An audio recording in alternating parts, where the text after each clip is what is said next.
Welcome back to the world of Wraith. Got with you guys a quick breakdown of what happened at Calling Memphis.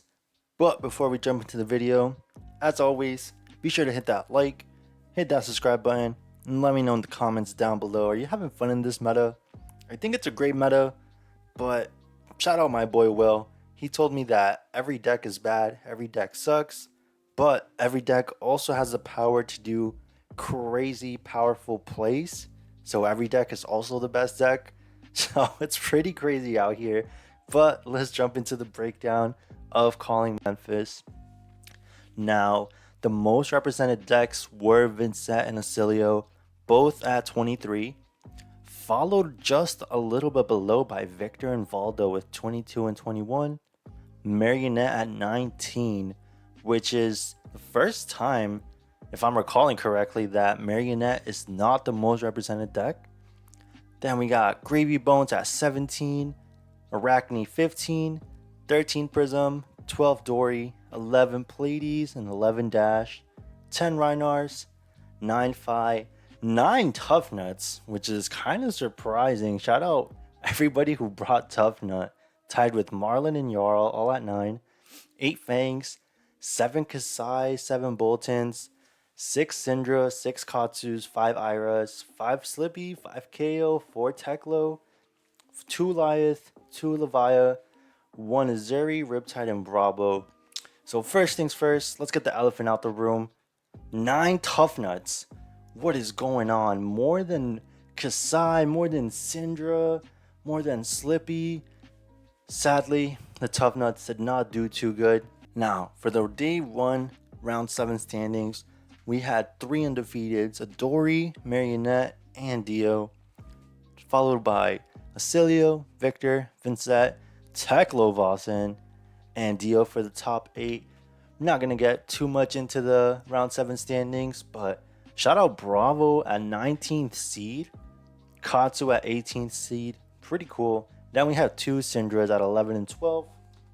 Now, at the end of day 2, we had the top 8 confirmed: 2 Marionettes, 2 Teklo Vossens, which is pretty insane. We'll get into that a little bit later. And it's actually 3 Marionettes: 1 Dio, 1 Acilio, 1 Prism.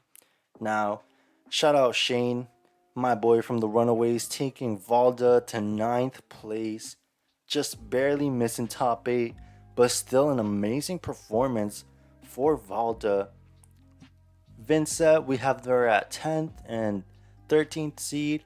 I think Vincent's just here to stay. I think anybody who thought she was kind of like a fluke and was only going to be around for that one calling where she got second, I think Vincent's just a meta player. You should expect her at your local events, and you should definitely expect her at these calling level events. We also see 2 Marlins at 11th and 14th. We have 3 Victors at 15th, 18th, and 19th. Shout out my boy Noah, 18th with Victor. That man can't stop clashing. And then Syndra at 20th seed. And besides that, nothing too crazy. The 1 Prism in top 8 stands out a little bit. Pleiades at 12. I think Pleiades is just gonna be a relevant hero. I don't think it's the best of the best, but I think she's constantly doing pretty good. I mean, 12th. And the past 2 callings, she got top 8. I think Victor outshines her a little bit, but she's doing her thing, Pleiades. Now, the top 20, we had 4 Marionettes, 2 Acilios, 2 Teklo Vossens, both in top 8, 2 Vincents, 2 Marlins, which is pretty crazy, 3 Victors, and then, like I said, 1 Pleiades, Dio, Prism, Valda, and Syndra.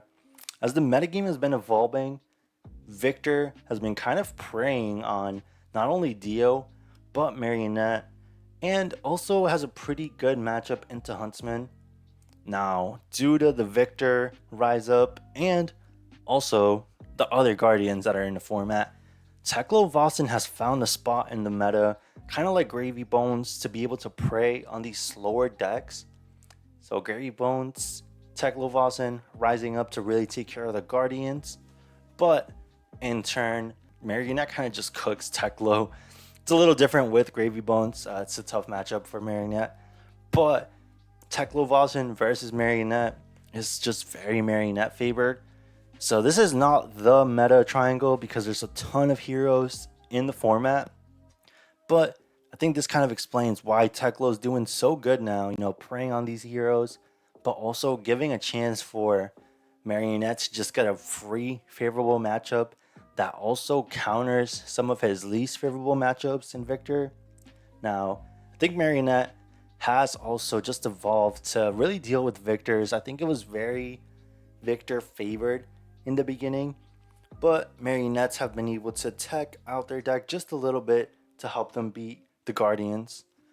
Now in top 8, we had 3 Marionettes followed by 2 Teklo Vazens, which is still crazy. I can't believe I'm saying 2 Teklo Vazens. 1 Prism, 1 Acilia, 1 Dio. At the end of it all, Jacob Clemens did take down the event with Marionette. Now, looking at the Teklo list, I'm not too familiar with Teklo. I know Compendium gave him cards to kind of help him boost, so looks like we're not really doing that boost strategy.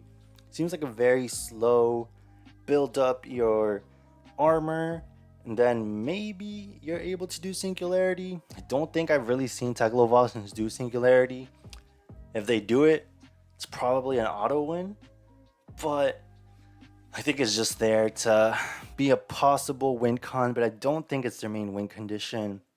Also, we've been seeing Ripple Away in tons of decks. I think if you're playing against any deck that can have a big blue base, you should expect Ripple Away. Hits a ton of things in the meta like the Gold Main Estate, or Weaver Spinneret, anything that makes Rune Chance for Vincent. So Ripple Away is very powerful card in the current meta. The first place list had some pretty interesting blues. 3 Whittle from the Bone. For those of you that don't know, it's a stealth card that reads, when this attacks, if your opponent is marked, create a Graphene Calycera. So another extra way to make a Calycera. I don't think we're looking to cast it to do that. I think it's just an extra benefit.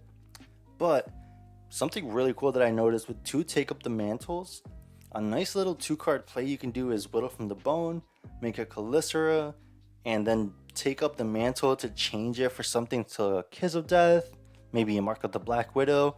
It's a pretty powerful 2-card play, giving you a Calycera, as well as changing your blue attack that doesn't really do much into something powerful like Kiss of Death or another red attack of your choice. Now, besides that, nothing too crazy. I do see a ton of dagger pumps and dagger reactions. 3 incision, 3 scar tissue, 3 to the points.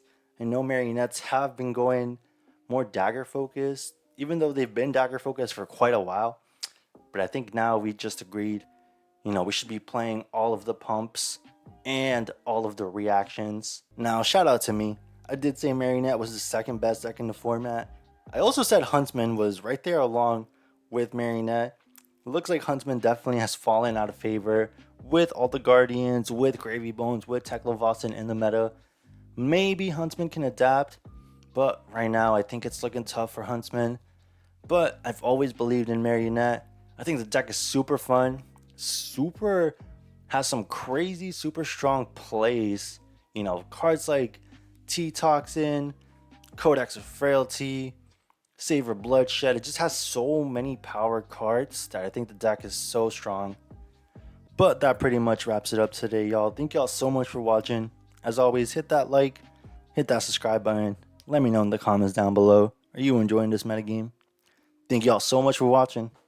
Peace.